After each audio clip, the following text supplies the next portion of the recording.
we're going to do a little bit of an intro. So Latrell, if you want to tell us who you are, where you are, all that fun stuff, what kind of boat you're on, let's hear from you first.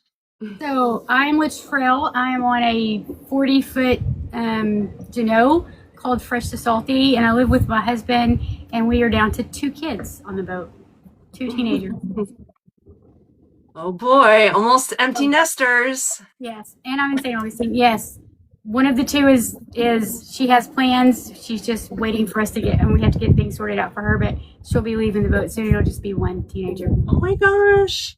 While you guys were in St. Augustine, did you get to meet up with We See Kings? I thought they were there for a minute. No, so they messaged me, and they were leaving like the day that we came, and Gotcha. we had something going on that day, and anyway, it just didn't work out. But I think they're still going to kind of be in our path as we move, so we might catch up with them. Cool. Was it like a Charleston wave like we had? Like a high bye? They apparently left the mooring field like maybe an hour before we came into the mooring field. So we just yeah. We all keep missing each other, but at some point, listen, again, the invites in there, Annapolis Boat Show and Bahamas this winter. Those are the 2 places I'll be. So if you guys want to meet up. Our plan by Christmas is to be in the Bahamas. That's great. Very cool. Yeah, we're going to do Abaco's area. What about you guys? We're going to start in the Abacos because we have some friends that got their captain's license, and they spent this whole last season captaining in the Bahamas, in the Abacos for Sail Abaco. And so we plan to go start in the Bahamas and hang out with them for a bit and then keep going. Or in the Very Abaco. Cool. Well, maybe we'll cross paths out there for sure. We should be there, I think, early December to April or May. So, whoops, I meant to put, so sorry. Hannah, I meant to put so sorry. That's okay. Maybe next time. Darn it. Well, let her join. Let me see. Hold on. Maybe I can ask you. Friends. I don't even see her in viewers. So weird. Let me try Hannah's. We're going to try one more thing. I cannot hear you because it is not time for you to eat. Okay, I think I sent an invite, Hannah. Let's see if it works. All right. Can you hear me? Yay! Good golly. That was ridiculous. All right. Thank you guys for being patient with me. Thanks for being here. Hi, Verna. Okay, we've got Hannah. Hannah, while you're here, can you give us who you guys are, where you are, what kind of boat you're on? All right. I am Hannah. I'm going to try to get my camera to work in a second, but I'm a little afraid it's going to mute me, so I might wait a minute. We are on a Moody 425. It's a 1990, which needed a lot more love than we realized when we bought it. So we've been on the hard for a year now, which has been horrible. But I mean, glad we're getting the things done, but ready to be back in the water where the boat belongs. Yes. We're ready for you to be in the water too. We're all cheering for you. All of and you hopefully I can see you in the Bahamas this year. That's our plan, to head down there also. That would be amazing. We're going to do a meet and greet somewhere in the Bahamas. Yeah, totally. I think that would be great. Very easy, especially if all of us are over there. You know, we can always find a central location like the Berries or the Exumas, something like that, where everyone kind of can get to in the middle. So thank you. Okay, so lastly, I am Randy. I live on the sailing catamaran with my husband, and we did have our son on here until about a year ago. He just turned 18 and moved off, and he's doing his own boat life stuff. So it's me and the husband and the fat, sassy dog, Bella, who you all know and love. And we are mostly doing our own forever journey right now. So we are sailing the East Coast of the U.S., going to the Bahamas, probably down to the Virgin Islands, maybe the Caribbean at some point, but kind of just going back and forth. Hi! Yay! Can you still it's so hear good to me? see your face again. Yes, we can hear you. So great. So, and our boat is a 38-foot catamaran, and she's 2002. So a little bit older, definitely needed some love as well as many boats. So that's a lot of our chat today is boat budgets, and especially seeing those unforeseen expenses and how we accommodate those. So again, please tap and share. We appreciate it. If you haven't followed all of us, please follow. And any other sailors that want to join in, by all means, I think I can see invites pop up, or put it in the chat and I'll put you in a box. So we see Zen. Hi, Corey. Corey's in the chat. I invited Corey to come. Thank you. And I'm gonna tell everybody what she said because I think it's hilarious. She said something like, "I can't talk right now. I'm sick." So we're giving positive thoughts to Corey. I sound like I've smoked 2 packs of cigarettes. So we're gonna let Corey rest her voice. And if she wants to help answer questions, that'd be awesome. So let's get started. This is about taking the first steps. When you first started dreaming about Live Aboard Life, what was the very first financial step you took? Now, if you want time to think about it, you can say pass. And if it passes to me, I have my answer, so I can talk. And you know me, I can talk for a long time. So what was the very first financial step you took? Latrell? So we knew that we needed to know, could we actually do this? So the first thing we did was took a sailing class. And the second thing we did, this day our sailing class ended, we had a power boat. We listed the power boat for sale, took that money and bought a sailboat that we could use. We thought it would take us like 5 years of practice. It only turned out to be like 18 months. But I was in a hurry. But the first thing we did was we sold our power boat and everything that we didn't really need and bought a sailboat to learn how to sail on. Very cool. And did you find, follow-up question, did you find that the sale of the powerboat mostly covered the purchase of So we got very, very lucky that we only paid a couple $1,000s for this boat. It was like it was a bayliner with a cabin. Mm-hmm. It had like a little kitchenette, a bathroom. And then we sold it in the height of COVID. And so we sold it for almost double what we paid for it. And then that paid fully for the sailboat. That's awesome. Very cool. Hannah, what about you guys? Well, I'm an organizer and a planner, like maybe too much sometimes, but so I really started with my little spreadsheets of like where we were financially, like, and organized how much we would need to save, how long we need to put it aside, and set that up so that money was going aside. And then I also made a little Excel sheet that compared like the types of boats we were looking at, the years that they were, what we wanted on them, and started comparing to kind of see what was a reasonable amount to have saved to purchase our boat. Yeah, which was not enough, by the way. Right. Well, that sounds familiar. I love all the planning, by the way. I'm a planner as well, but not on that level. So good job. Corey from Zen Sailing said they made sure they were debt free and figured out what boat they wanted with floor plan and size and that sort of thing. So bravo to you, because debt free is never going to happen for me and my husband. We have already accepted that reality, and that didn't happen when we got our boat. But for us, we made sure that we could, we actually wanted to rent our home. So we worked up the budget to make sure we could rent the home, have enough for the mortgage, and a little bit extra for the boat payment. So we did finance our boat monthly. So we made sure we could pay that off while renting our home. Why did we rent our home? We didn't want to sell it. You know, we could have probably sold it for close to $300,000. That would have got us a pretty sweet boat. But we were looking for something under $150,000. And then we wanted a place to go home to just in case we couldn't hack it at Boat Life. So we kind of did it the opposite way, whereas a lot of people sell everything and go get the boat. Thank you. We said, no, we don't even know if we can handle this. Let's rent for now.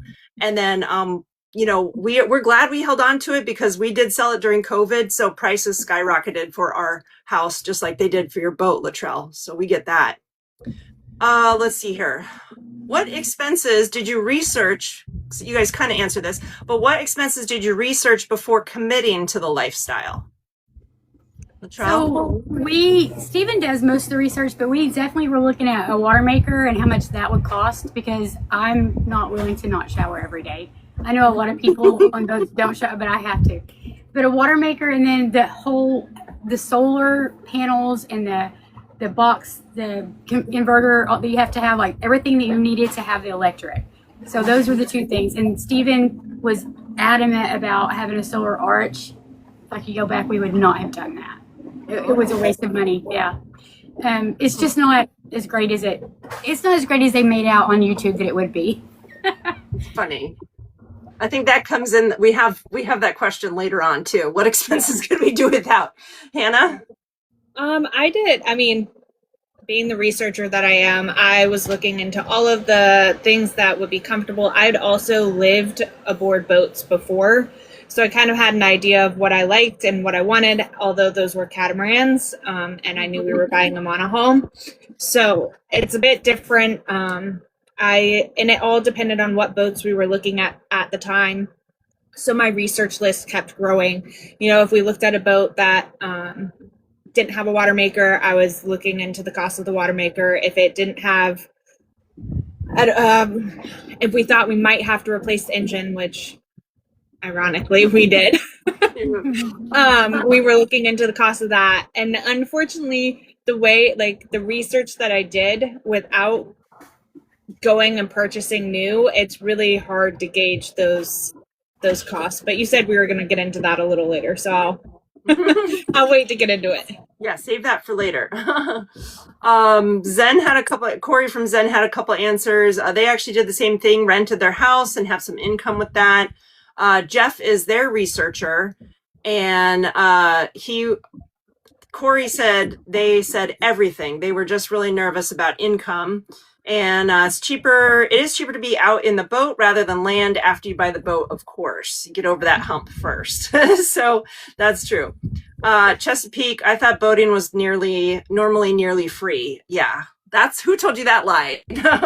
You know that. It's so funny. I love Chesapeake's little quips here. Okay, next question. Oh, for me, boat financing. Okay, so the research we looked into was boat financing. Would it be better? Could we do with a bank? We actually, asked family, which you probably should never do. How are we going to sell the house? Like, what are the options for financing here? So that was the biggest thing.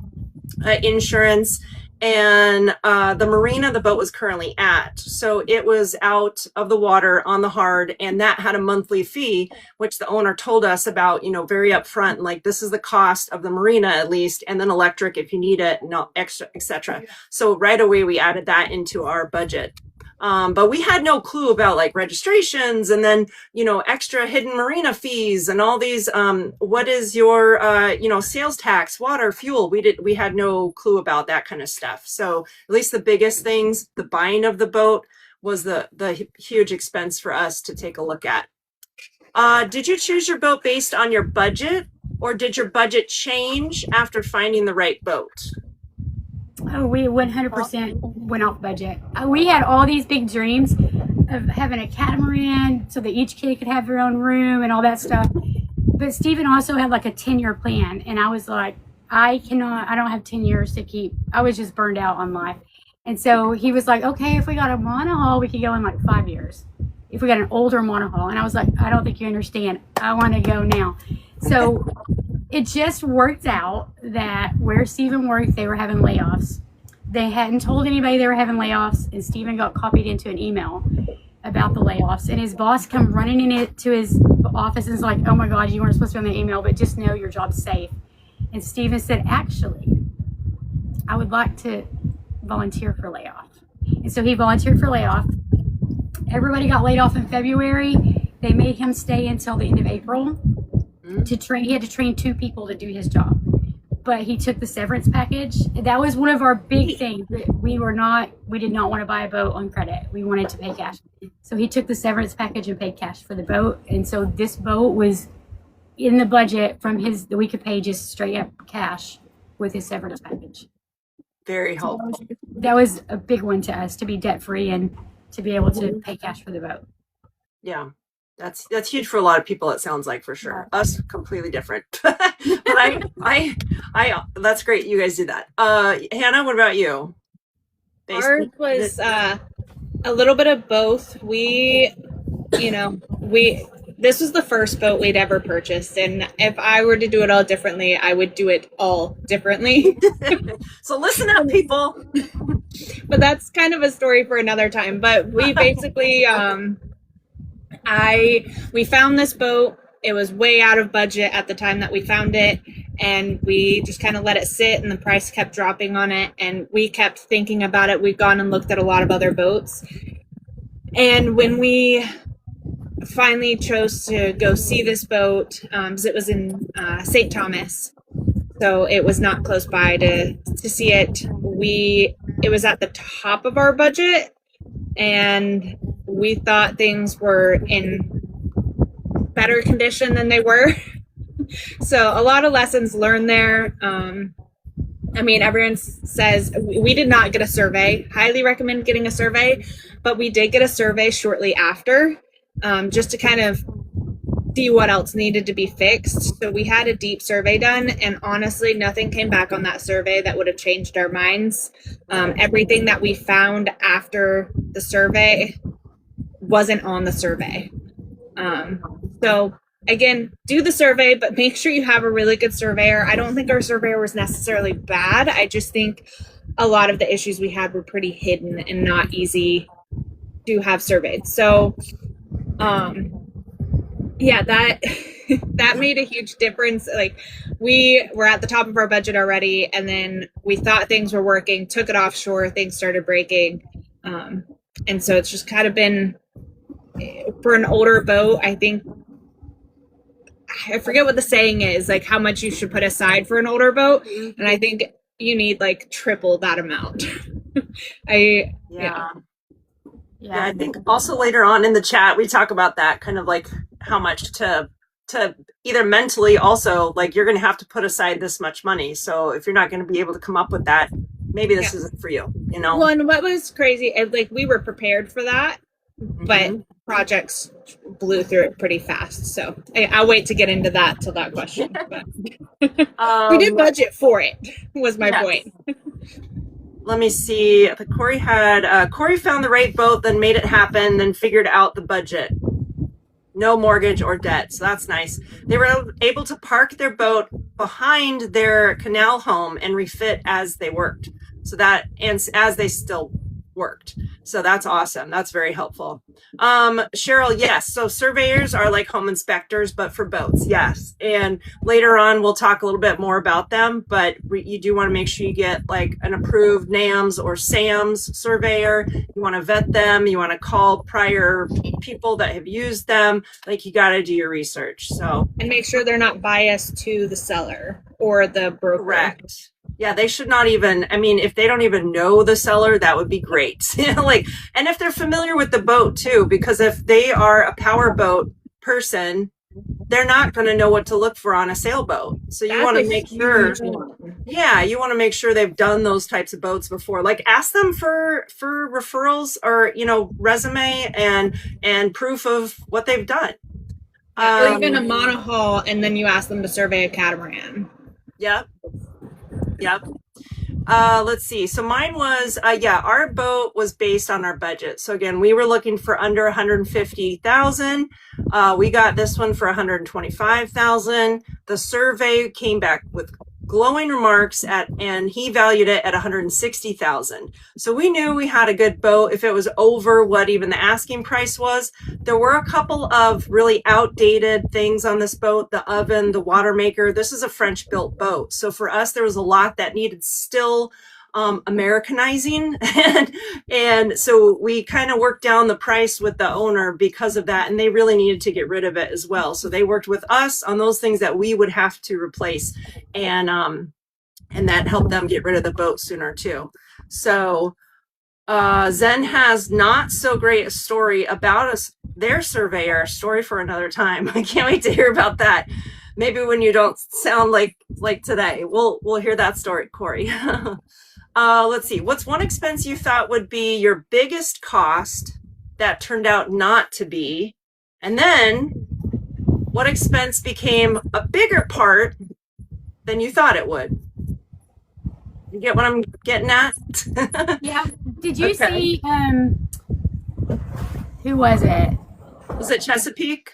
Yes, he asked a question about why you would pay cash for a boat when you would get a small note and claim it as a tax write-off, which I think is a very, very valid question. Not the one that you just asked, but I did want to address it. There's a couple of reasons, like for us, that we did that. For one, Stephen did volunteer to be laid off, which meant that he was not going to have an income, and we were going to start off. We knew that he's an IT guy. He knew he could pick up a contract at some point, but we also knew that for a while we would be living off of just my retirement income, which is not a lot, a couple $1,000s a month. And we didn't want to have to use any of that to pay on a payment. But also, if you finance through a bank, the bank has the right to tell you where you can take your boat and where you cannot. Interesting. Yes, they can limit you to where you can take the boat. And they have a bigger say in insurance too, don't they? They can have a say in your insurance, yes. But when we looked into like financing the boat, like what it would cost to finance one, the biggest thing that red flagged us was they can tell you that you can't take it out of the country if they choose to do. Is that because they're afraid they won't get their money back or something, or like what? If you take it out of the country and it's crashed, was to make you still pay for it.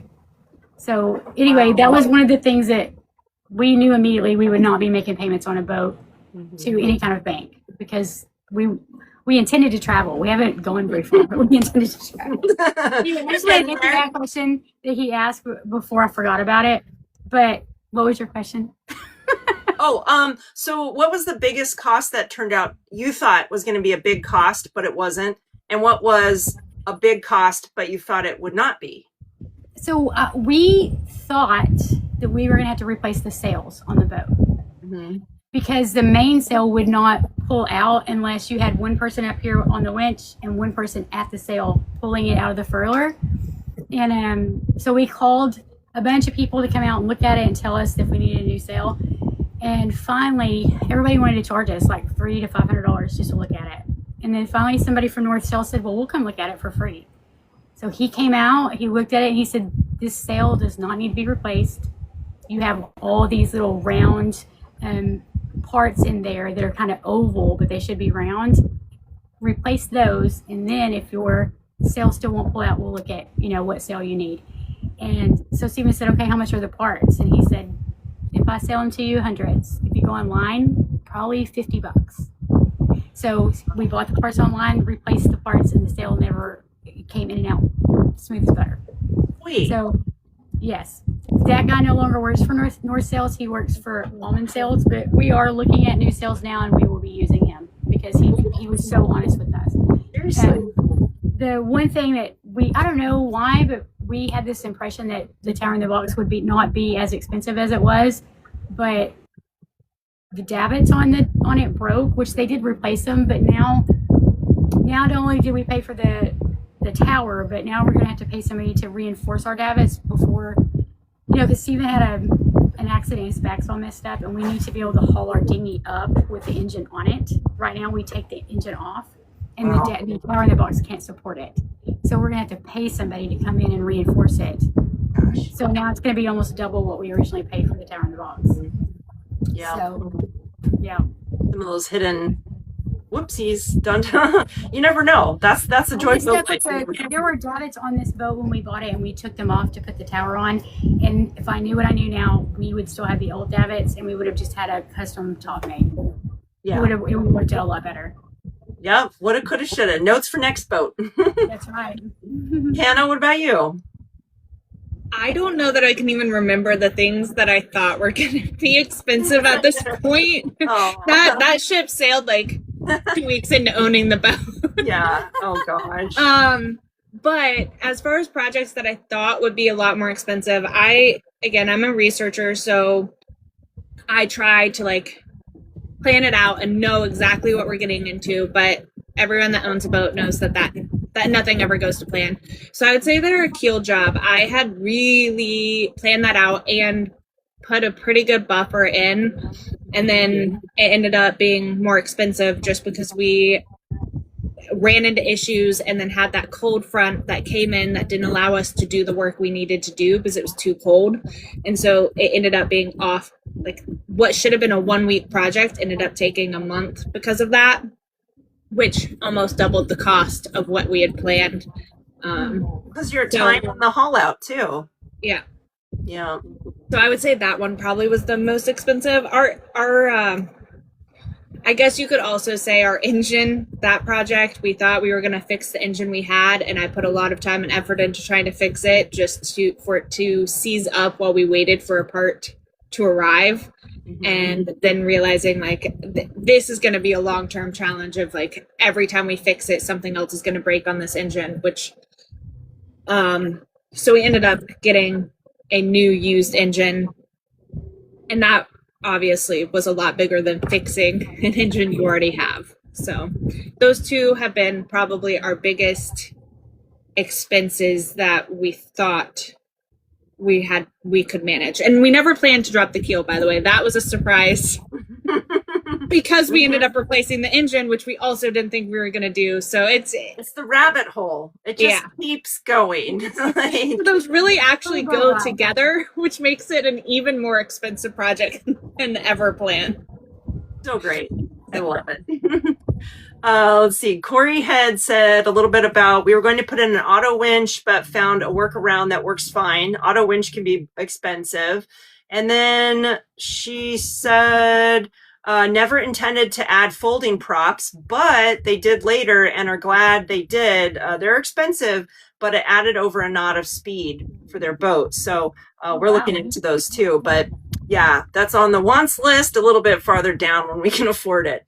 For us, the biggest expense, I think, or that we thought it wasn't going to be, was actually the boat. So the smallest expense. So we thought, the boat's going to be, oh my gosh, this huge amount where there's no way we can afford it, because when we were shopping, of course we're being bombarded with all these, let's see, it was 2020 back then. So maybe like 2015, Leopard, Lagoon, all these fancy things for $300,000, $500,000, $700,000. And we're just like, what are we doing? There's no way this is possible. But going about it in a roundabout way, finding this boat on Facebook Marketplace of all places, and also a for sale by owner website, the same boat listed in a few smaller sites, is how we found it. So the expense was actually a lot lower than we thought.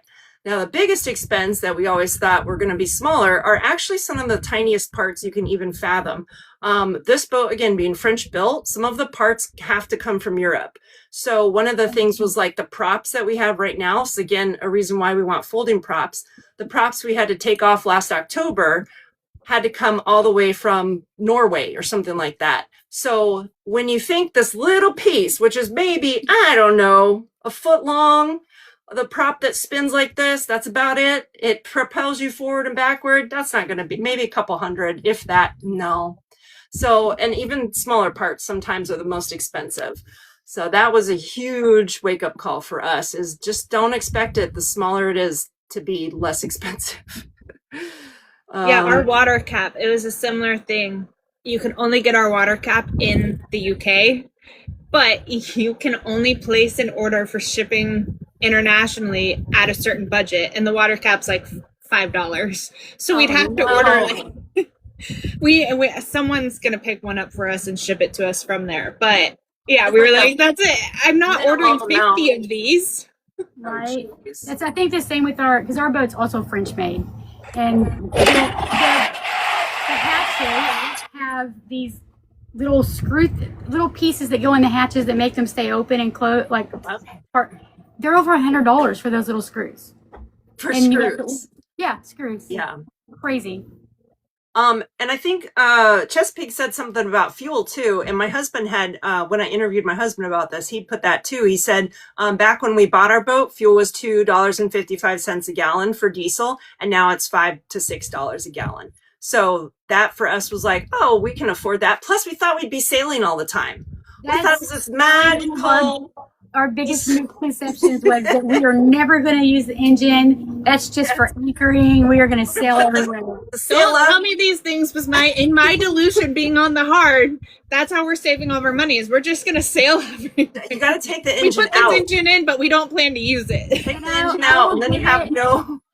We have a couple of friends that 100% don't move unless they can sail. They sail onto anchor and off of anchor, and they are very good at doing it. And I'm like, good for you. I need to start the engine. Okay, I will motor on and off anchor, but other than that, I'd like to sail, but we'll see how it goes. Yes. Sometimes, though, you just get tired of being in one place and there's no wind, and it's like, I just need to move. So we just. I know I'm delusional, but. Listen, I was delusional too. I was very delusional too, but we definitely do have some friends that they were very, very good about it. That's not so much. Well, and sometimes you have to move to a safer spot, even though there's not good weather to do it in that moment, but you need it for when the weather is blowing in. Yes. So, and our friends that are so good at it, their boat sails at like 8 knots. Dang. But they have a mizzen and it just pushes them along. So good for them. We don't sail that fast, so I'm turning on the engine. Yeah, we're definitely now being more wind conscious because of the cost of fuel, for sure, and really pushing our limits as sailors, because when there's times you're like, it's so easy to just turn on the engine because the wind's not on the ICW a lot. To me, that's tough. Yeah, but there are sections where you can sail just fine, you know. I don't like to use the head sail in the ICW because I feel like I can't see. It's pretty so I don't use it. So we just use the engine. But we're definitely more conscious.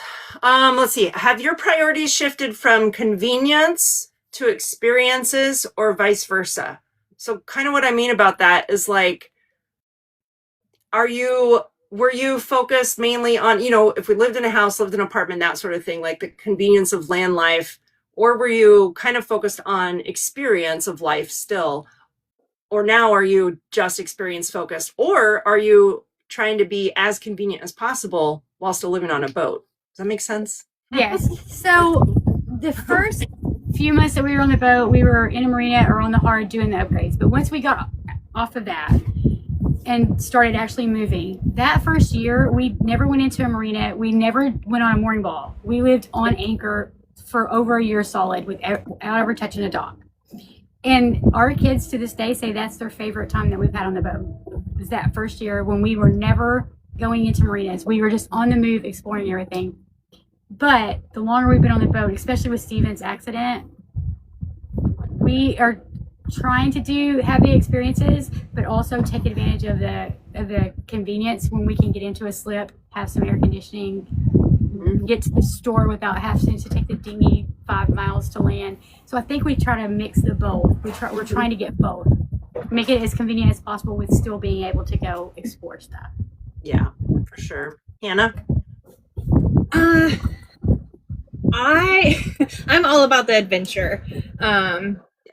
But after living on the hard and working on projects full time, I like the idea of convenience, but to me that just means like not having to climb up and down the ladder. So still dinging in and out, that's not going to bother me the same way. I just want to get out of here, honestly. So I'm not sure. I think my answer might change after we've done it for a while. I know that I've loved living on anchor before, even when I was stuck in the Bahamas before we got the boat up here, when the engine died. I wasn't able to move the boat or do anything, and I still had a great time. I love a good adventure. Our fridge went out. I didn't have any conveniences at all. All I had was the dinghy and then my floating home, and that was it. Yeah, the amount of money that we save when we're living the not so convenient life is amazing. Right? Yeah. Conveniences are expensive. I think I do have to take into the account that I've kind of forced my husband into this lifestyle. He is all for it now, but I want to keep it that way. And this year-long refit is pushing my limits already.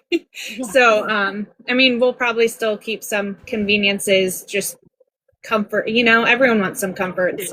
Yeah, especially when you guys work so hard. I know how it is being hauled out. It's hot. You're tired. You just sometimes want a cold shower and some air conditioning and a hot fast food meal or something like that. So just being able to get to land. McDonald's is just nice.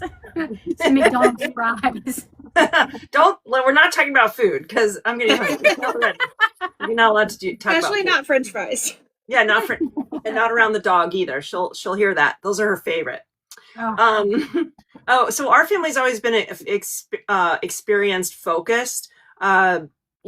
Being so land-based and working, we worked because we ran our own nonprofit. So it was 80 hours a week, if not more, like catering to other people, doing stuff for them, which was outdoors, and it was lovely. It was experience-based also, but then having family time to just go and do that sort of thing.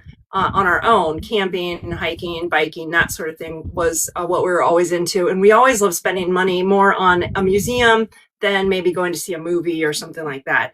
So that lifestyle is carried over for us too. We're definitely more experienced, seeking out experiences than wanting to stay in a marina and, you know, have AC 24/7 and be able to walk to the gas station and buy an energy drink. Like that are the next part of this question is, what have you stopped spending money on and started spending money on? So like for us was, you know, the Starbucks, the fast food, the gas for our car, the gas station snacks. It's just all those little things. We ended up going to the grocery store almost every day when we lived on shore. Because why? It was 5 minutes away. I don't know what we want for dinner tonight. Let's just go to the grocery store. Now we just did a provision run for 2 months. So we hope to not be ever at a grocery store for 2 months. So it's a lot different now than it was back then. We could care less about some of the convenience stuff, but after traveling for a while, it does wear on you. And conveniences like laundry and hot showers, and that's our Wi-Fi, better Wi-Fi if our Starlink's down, are great things. Let's see.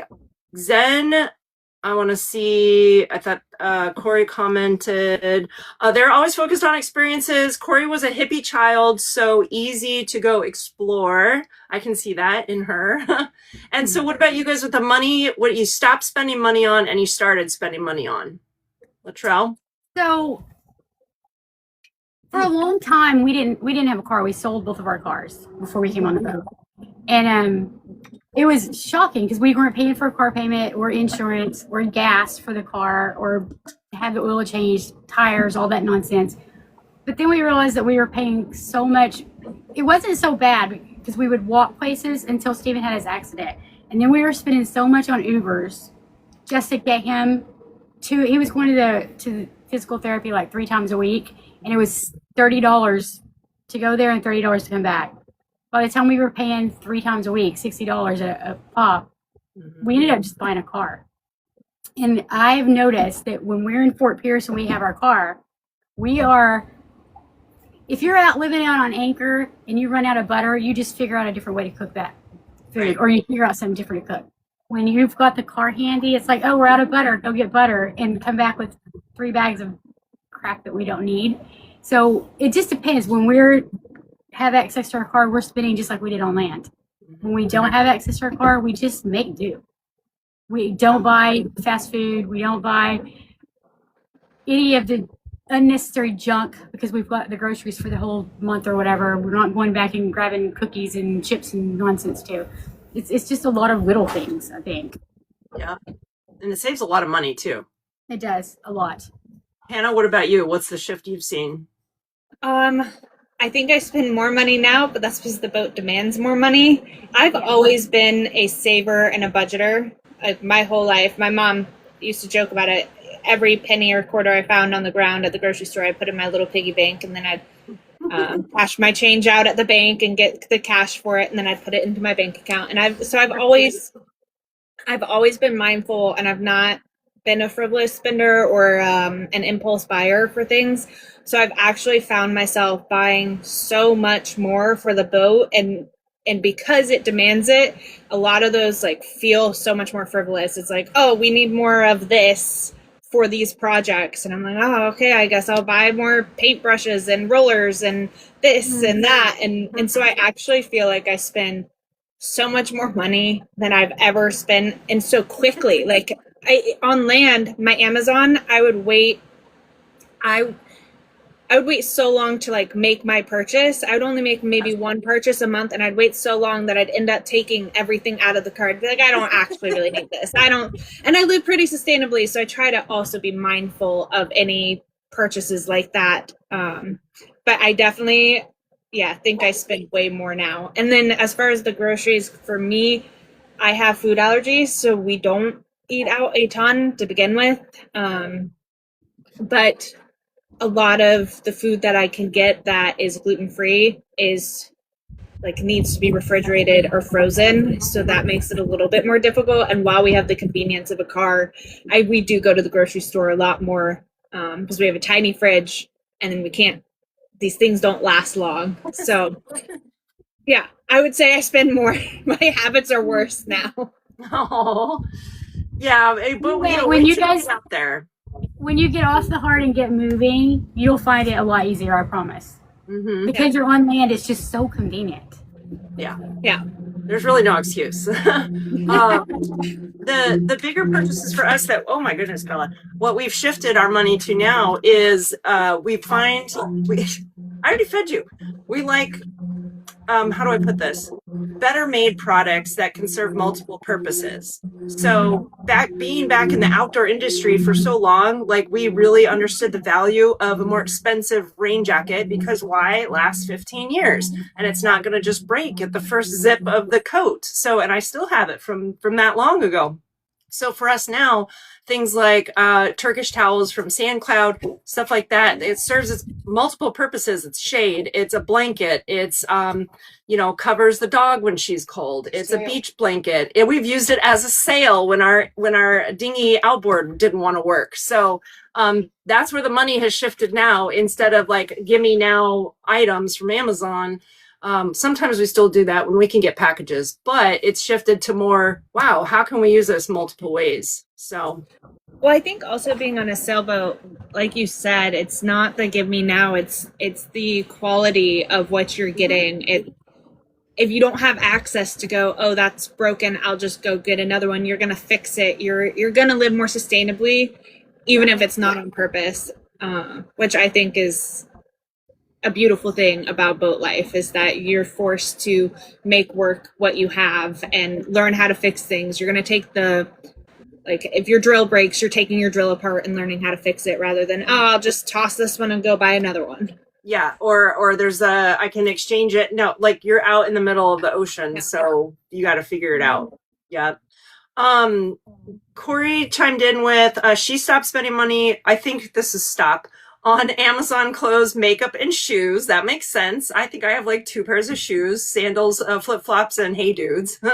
And then she says she does not spend money on new things that she can think of on the boat anyway. So there's her answer. Cheryl actually had a quick question about meals. What are typical meals prepared on board? So can you give us maybe a quick example of your favorite like lunch or dinner of what you would prepare, and maybe stress to us, the type of ingredients that you want on the boat so that it can feed you multiple times instead of like a one and done salad from Publix or something. So one of the things that I do a lot, especially when it's just Steven and I, is I'll make quinoa and then put like tomatoes, cucumbers, maybe some avocados chopped up on top, and then an onion, purple onion. Anyway, and squeeze lemon juice and lime juice on it, and we will eat that for 2 or 3 days. That sounds so good. I'm writing it down now because it sounds so good. And so it is, and salt and pepper. Definitely need salt and pepper, but we'll eat that for lunch and for 2 or 3 days because you don't have to heat it up. It's served cold, and then you can keep it in the fridge. That, and we make rice bowls. So it's just like whatever kind of meat you want with adobe sauce with chipotle on it, and rice and some corn salsa, and then we'll eat that for a meal. And then for the next 2 or 3 days, we'll eat it like it's a dip with chips, just cold out of the fridge with chips. So we eat that kind of stuff that we can eat on for several days and not have to heat it back up. Yeah. Hannah, any pro tips for food? I can't think of one thing. We make the same things all the time, but I guess I do like a caprese chicken salad often. Sorry, my husband's standing in the background. I don't know how loud that is for you guys. I'll try to keep myself muted when I'm not talking, but we're doing a lot of salads because they were convenient. We're staying away from salads at the moment. Not trying to deal with that while living on the hard. I don't know. I'll have to think about that. I want to share more about that actually because I have the food allergies. I think I make a lot of similar things, but have to be a lot more mindful about how long they last or what I can use or what I can get access to. So I'll let you guys know when I share that. Perfect. Yeah, ours normally we'll either do something that we could have leftovers for, again, that we could eat on for a couple of meals. So if it's steak, well, can't afford steak right now. It was $40 at the store yesterday, so we passed that by. But like pork chops or chicken or something a little bit more affordable, instead of cooking just the two for us for the evening, we'll do like four, and then we'll do a bunch of rice so that, again, we can either cut it into chunks and have multiple meals with that, or the two chicken breasts the next lunch or dinner. So bigger meals that feed us continuously. We do also like the rice bowls. We did like a pasta. I did a whole thing of pasta and I split it into like 3 different things. So we did like a pasta chicken salad. We did pasta for spaghetti and then something else. So that each section was like 2 or 3 meals for us. So it was a lot of food. So freezers stay full. You know, we do have typical things, not steaks now, but like hamburger, chicken. We do eat our fair share of meats, and then fresh veggies when we can and keep them fresh.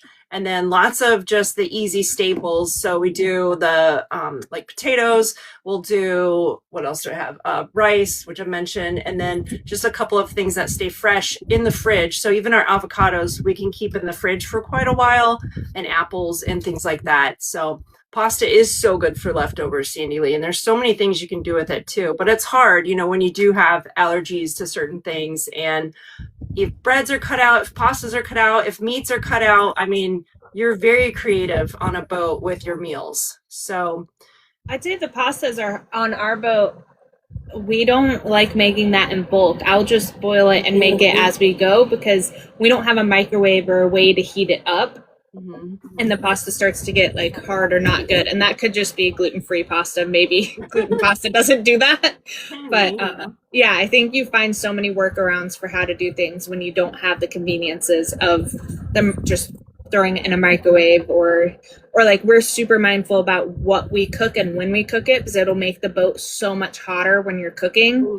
And so yeah, I will eat things that I wouldn't normally eat cold. I'm like, well, I'm not going to heat the boat up to put that on the stove right now. Yes. Yeah, we figured out the best way to cook our pasta is when we're underway and we have the hatches open and the air is flowing. So we usually get dinner prepared ahead of time before we anchor. That way the galley has a way to cool down before we sit in here and eat dinner. If you guys don't have a sun oven, I highly recommend it. Yes. You can cook. They say you can't burn anything in there. You just put your meat in there. Oh, and I've done potatoes and vegetables too. Set it out on the deck, bring it in at the end of the day, and then you never heat the boat up at all cooking.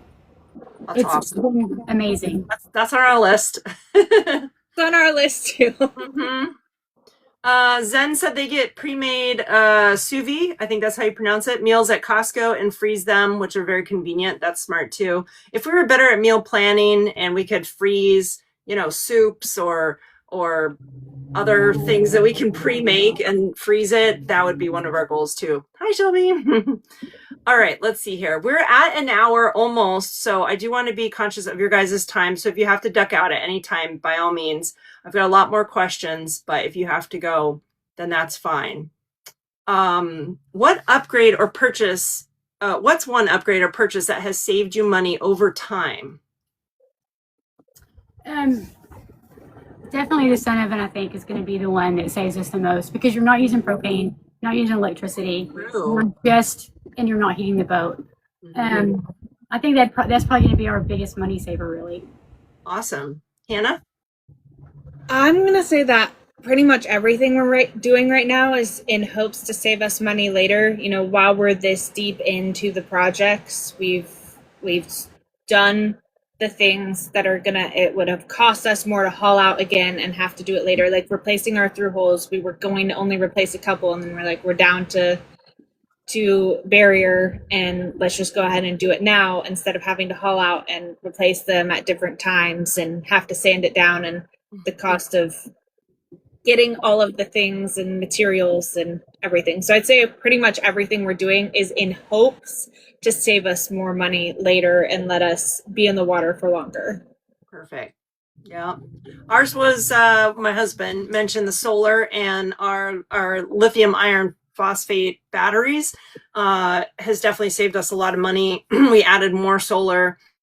We took out the old batteries, and so that has really helped. And then he also chimed in with our radar and like the apps that we use that we've purchased. So when you're purchasing things like Predict Wind or Navionics, thank you, Aqua Maps, things like this that can really help with navigation, weather, that sort of thing. I think it's going to help save us money in the long run because, like, for example, if we would have been using our app the other day for Aqua Maps, we would not have run aground and hit an outcropping of rocks on our dinghy. So, we just thought, whatever, we'll boat this area. It's fine. People do it everywhere. And then little did we know, without looking at that app that we paid for, that we should be using all the time in unknown places, there's rock outcropping. So everything's fine. But again, just like if that did something to our propeller, that's money that we could have been saving, but just by using this app. So I think the apps and radar, and that's really going to help us down the line for sure. Batteries and solar are huge because that just allows you to live off grid, and a water maker. Yes, and I would say I would agree with that too. That our solar, batteries, and water maker are huge too. Mm-hmm. And especially, like you said, being able to be off grid, self-sufficient, that really helps. And even at a marina, if we wanted to be there for only a hot day for AC or something, you can still choose when and when not to be plugged in and saving that money. So that's helpful. Okay, let's see. If somebody handed you a blank budget worksheet, what categories would you include first? So you're starting a fresh budget. What would you put there? Starting a fresh budget with already living on the boat. Yeah. Mm-hmm. Fuel. Now, knowing what you know now. Yeah, fuel. You really have to consider what insurance is going to cost you, and that needs to be a big part of your budget. And it's never, every year it seems to change, even though we're with the same company every year. I think you have to have a budget for repairs that you didn't expect. Yep. A lot of budget for that. Mm-hmm. I don't know. Oh. There's a lot more. I'm sure there's lots of more things. There's a lot, yeah. Yeah. The biggest thing. Yeah, I would say repairs for sure. Yeah, I mean, repairs, I don't know that I could have planned for what we've gone through, but yeah. I think maybe we're so thick in the weeds of it, I can't think of I'm constantly adjusting what our budget is in hopes for okay, we're not going to have to replace these things. We've done that. That's checked off the list for the next 5 years, or checked off the list for 10 years, or however long it is. But I can't, I'm so deep in project mode right now. I can't think of what a normal budget would look like at the moment. Budget. Yeah, I'm in project mode. Yeah. I am so ready to get out of this budget sheet. Moving on. Yeah, we said annual maintenance, upgrades, insurance, fuel, food, registrations and permits. So things like fishing, cruising permits, that sort of thing. The haul outs, marinas. And Bella chimed in with dog treats. She really wants those on the budget as a line item. So, and some of those are going to be fixed and some of them are going to fluctuate depending on where you are, depending on what year it is. I think also you have to be thinking ahead. So sails are eventually going to have to be replaced. Your rigging is eventually going to have to be replaced. And those are big ticket items that you should probably be saving up for. We're not good at that. Saving it for 5 years from now, we need sails. We're not.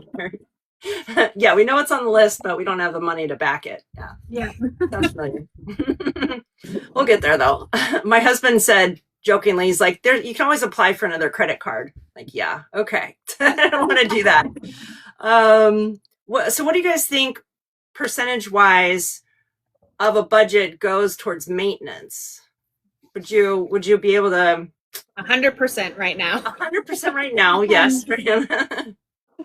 I think once you get all this stuff done and you get started, it's not nearly as much as it is when you're in the beginning part like Hannah, because right now Hannah's probably neck deep 100%, yeah. in the budget. But once we got everything started, it actually got moving. It's not as much as you would think. That's what we calculated too. Ours, we came out to 2.5% of our monthly full-time living goes towards maintenance, and that was really shocking to me. But I mean, think about it. We've been on this boat for 5 years, and we just replaced all those pipes on the black tank today. It was 5 years, and all the stuff together cost us less than $100 to repair the toilet. So it is what it is. Yep, it's those unforeseen. That's the biggest one. I'm hoping that ours becomes very little because of all of the work and the fact that we've done it right. We watch some people come in and out of the boatyard, just slapdash, get it done, good enough.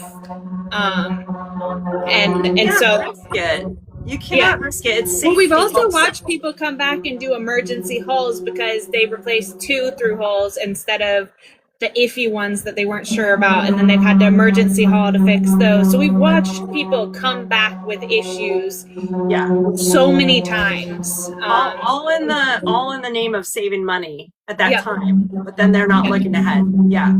Joanne asked, would that be a cruise ship leaving? Is that a cruise ship leaving, Latrell? You're the only bird. No. Oh, I don't know. No, there was a like a tour boat went by. Oh, gotcha. Come on up, Bella. It's almost time. Let's see here. This is good for Hannah to hear from us, Latrell. What do new cruisers most often underestimate or forget to include in their monthly expenses? Don't forget to fill your propane. Yeah, seriously. The smaller things. 100% have done it. Like, we got up our very first Christmas day on this boat. Got up that morning and started cooking our Christmas meal and ran completely out of propane. I had to cook it on we had a hot plate thing and an Instapot to make Christmas. Oh, no. Propane, because we're terrible about forgetting propane. Not Christmas. Oh. It was wild, but it was the funnest thing because we just had to figure out how to do it with no propane. Yeah. Oh my gosh.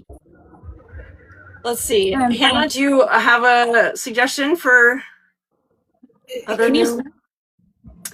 So something you might underestimate or forget to include in a monthly expense.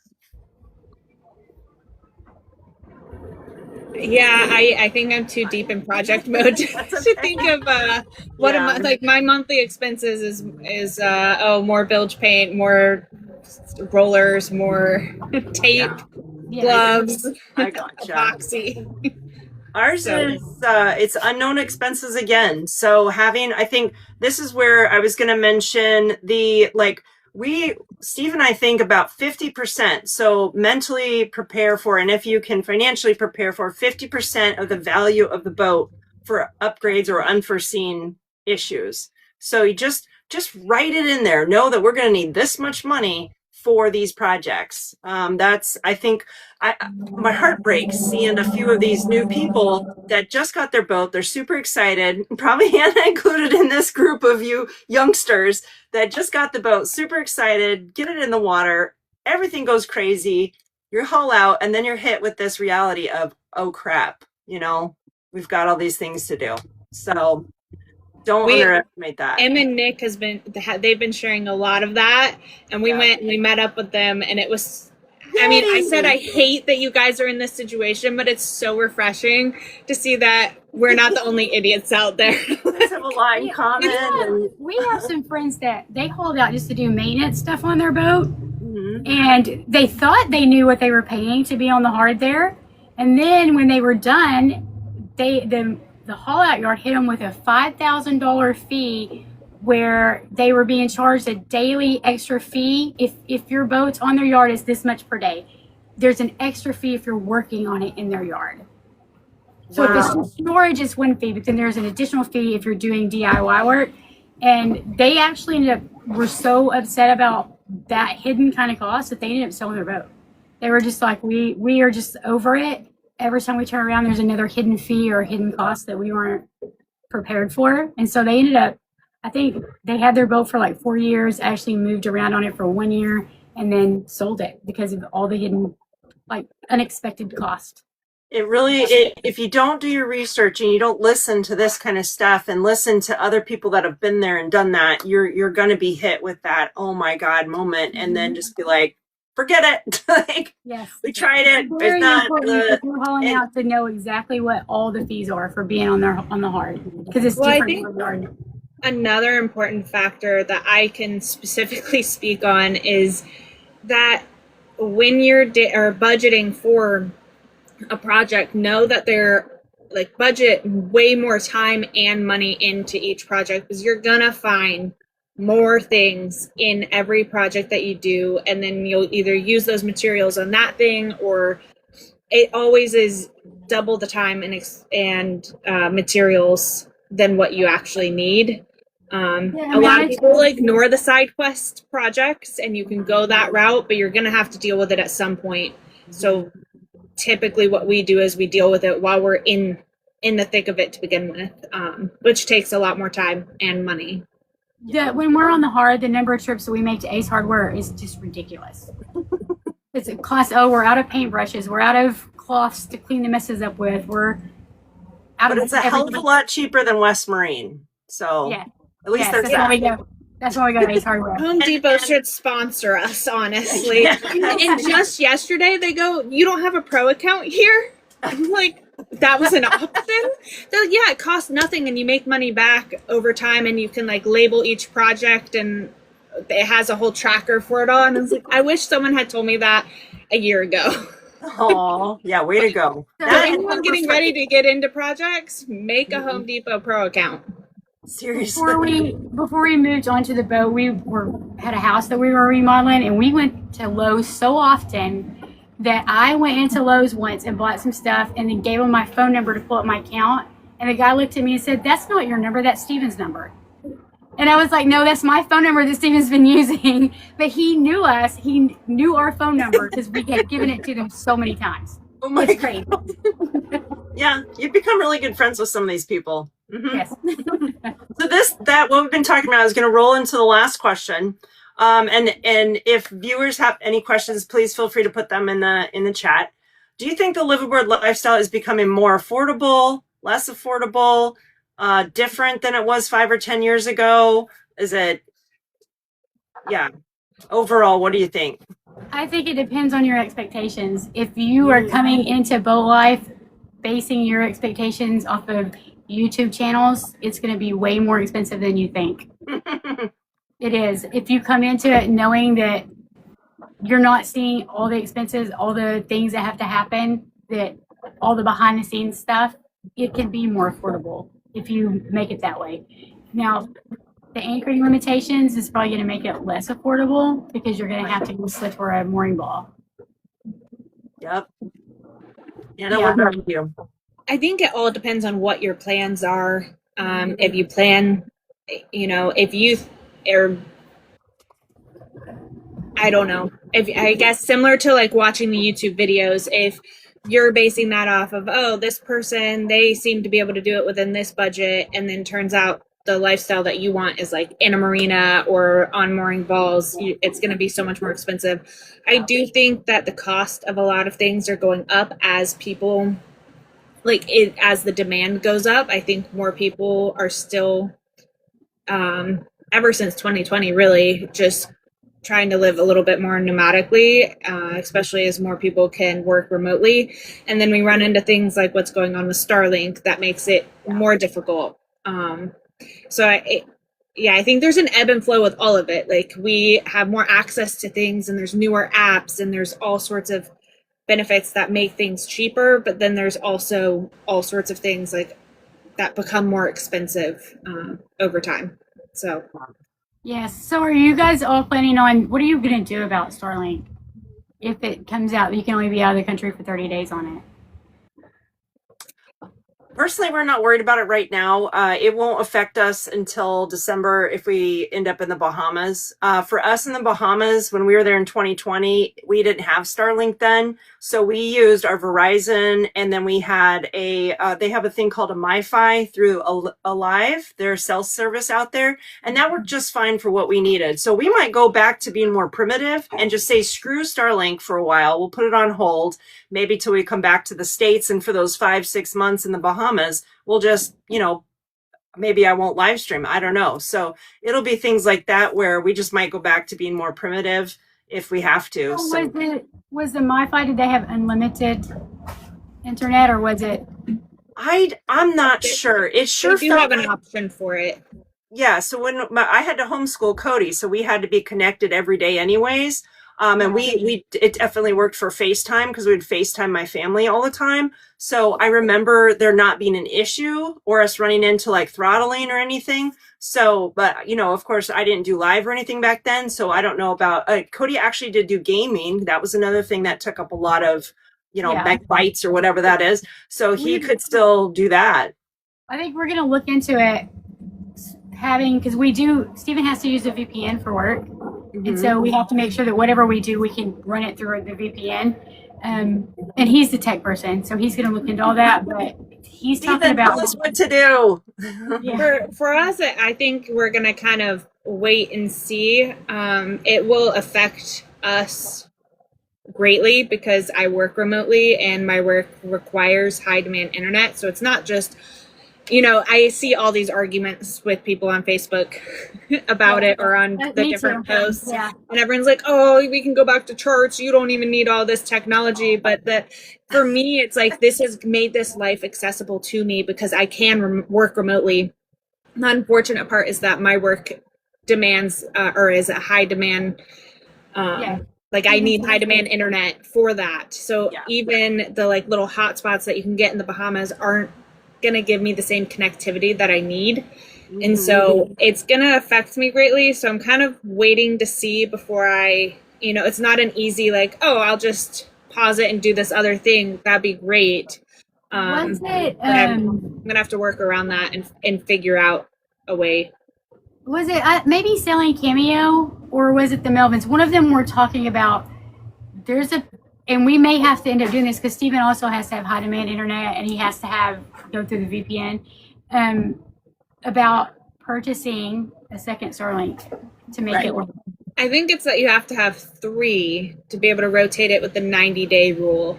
And then that was I was going to say, if Stephen needs high demand internet, I don't think that like Wi-Fi, or not Wi-Fi, the cellular thing that you can get in the Bahamas. I did work on someone else's boat while I was in the Bahamas using that.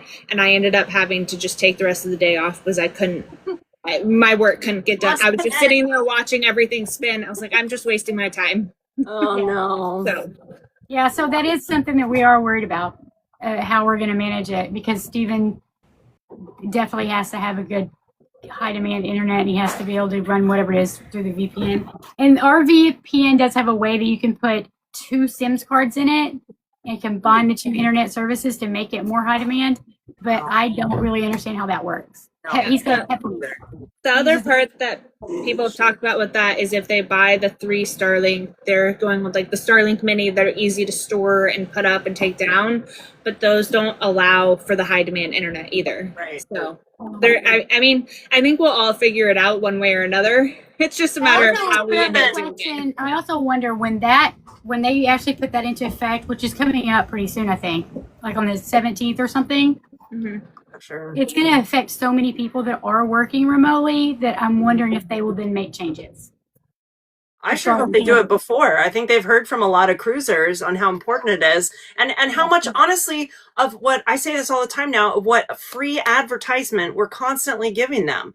Starlink this, Starlink that, on YouTube, on the famous YouTubes, all these people, Sailing Songbird, how are you in Malaysia showing us this in a boatyard? I will personally sell Starlink if that means I can afford to keep using it and live this lifestyle. Yes. And I am not a fan of all of the things behind it, but the fact that it makes these things makes the lifestyle accessible for us is invaluable. They need to remember, because when Starlink came out, the whole point was that he wanted accessible internet everywhere, affordable internet on every point of the earth. So okay, he's got that now. Keep it affordable for us. I think that the big issue too is there's a couple countries that don't allow it, period. So for people that are traveling through, it's almost like it's like what they're doing with us cruisers everywhere. It's this blanket effect, the no anchoring, the all these bans, this blanket effect, but it is only for this small country or this small, like don't punish everybody with this 30-day, 90-day rule. Like figure it out with the country or have some sort of thing where it's definitely a no-go zone. And we know that, they know that. But I think that's the huge thing is like, it's some countries, they can't have it. And so he's just saying like, well, screw it. We're going to make sure that nobody can work around this by implementing XYZ. So yeah. I hope they figure it out. I think it's going to be a big effect on a lot of us. So we're going to experiment. I don't know if this will work. I'll have to read more into it, but we're going to experiment in the Bahamas. Maybe we'll pack up our stuff, send it to Cody, which will be expensive, but maybe worth it. Send it to Cody in Florida, have him re-up the 30 days or whatever it is, send it back out to us in the Bahamas. I mean maybe that count as a visit back home? Is it a visit or do you have to be home for a certain amount of time? I've not looked into that, so I don't know. We need to look into it too, but it would even be cheaper to put somebody, because to ship something from the Bahamas to Florida and back takes a really long time. You'd probably be better off to hop a flight, go back to the US. Probably cheaper too. Don't even leave the airport. Get your stuff reset, hop back on a flight and come back. I mean, it's only 10 hours for us from Bimini to Fort Lauderdale. So we could just... Steven has also said the Bahamas need to really be getting on to Starlink about this because people will just go back, re-provision, refill up their groceries, and reset their Starlink and come back. Then the Bahamas is going to be missing out on all those groceries that we normally would buy while we're there. That's true. So, to be determined. Oh my God. Yes, I hope they figure it out so that we can. We want to stay probably the longest we've ever stayed this year. With the new fees or whatever, it's easier. Financially, to stay longer. So, for us, we don't plan to come back to the United States once we leave. Not that plans can't change. I don't hold myself to any plans I make now. But we don't plan to come back to the United States. So, I don't know what will happen. You're going to need it. Yeah. But I do have to take a side note and tell you that your curls and your hair are so pretty. I don't think I've seen your curls down like that. And then the little flower clip is just.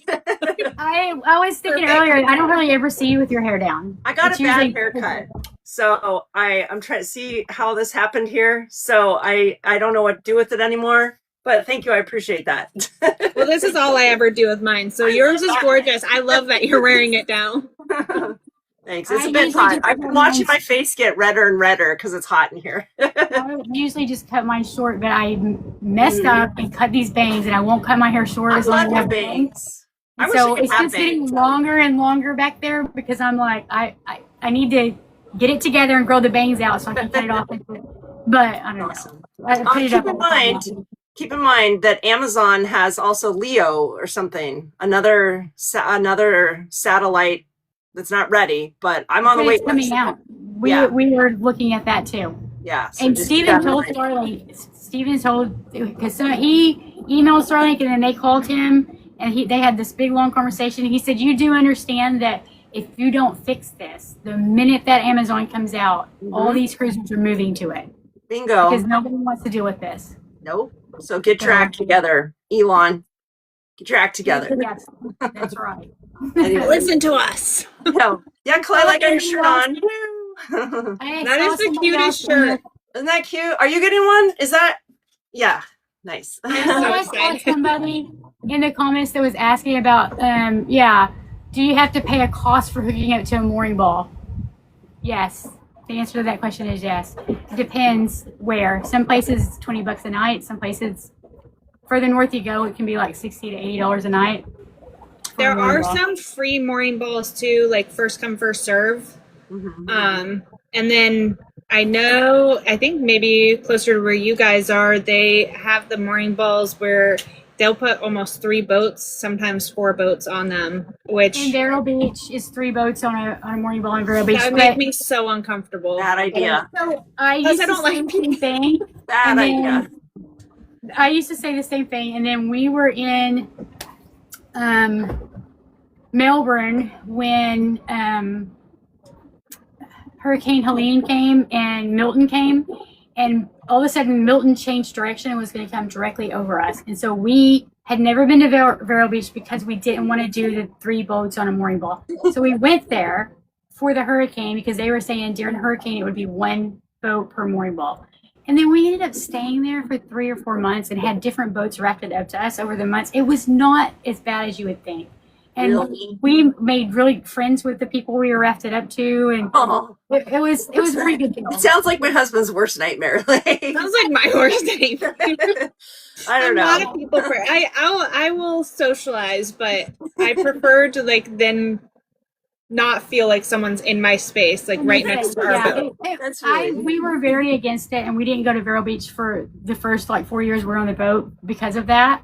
But then when we did it, I think it's a lot easier if you're the first boat on the mooring ball and then the people come raft up to you. I don't like being the boat that comes and rafts up to somebody because I'm afraid I'm going to crash into them.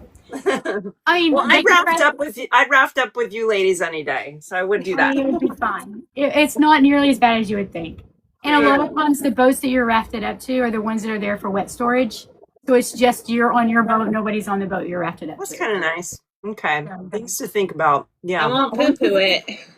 Now, we have some friends that have only gone there once, and the wind picked up really bad as they were approaching the mooring ball, and they basically their bowsprit touched the boat that they were going up to because they didn't get it turned in time, and they said they would never do it again. They said it was the worst experience of their life. But we've done it a few times now, and it really isn't. To me, it's not. Maybe Especially if you need to get somewhere for weather and you're in that area, that's the place to go. It's pretty good. Protected, yeah. Gotcha. Do not go in the I'll summertime. keep it on the back burner. Yeah, but don't ever go in the summertime if you can avoid it, because it is very, very protected in there, and it's like mangroves on one side and then land on the other side, and the no-see-ums will destroy you. Yeah, That's so, not but too no, in the fall and the winter, it's great. It's fun. Perfect. Well, good tip. Yeah, back burner. I agree. But Yeah. And they have free Cool. transportation too. They have like a okay, little that is a bonus. Yeah. yeah, it's a little bus that it'll take you all around town to all the stores and stuff. So yeah. Well, cool. Well, we're gonna wrap it up. My dog is giving me the evil eye because I haven't fed her enough, so I have to go feed the dog. But thanks, ladies, for being here. I had a wonderful time. I always learn new stuff as I was taking notes. And Hannah, we hope you stick with it, and we'll see you out there on the water soon enough. Yes. We're wishing for you to get off the hard. Yeah, and thank you everybody who is watching and contributed some support to all the sailors. We really appreciate it. Hopefully you followed everybody, and go not only watch our lives, but go check out videos, because I know Hannah's got some really good instructional videos about what they're doing in the boatyard. Latrell has some fun videos, and I think you guys just saw some sea life the past couple days. So go check out our videos too. We appreciate your support. So bye guys. I'll let you Thanks, Randy Jo. Yeah, you're welcome. Have a wonderful day. Happy weekend. We'll see you soon. Alrighty, bye. Bye. Shelby went and saw a house today.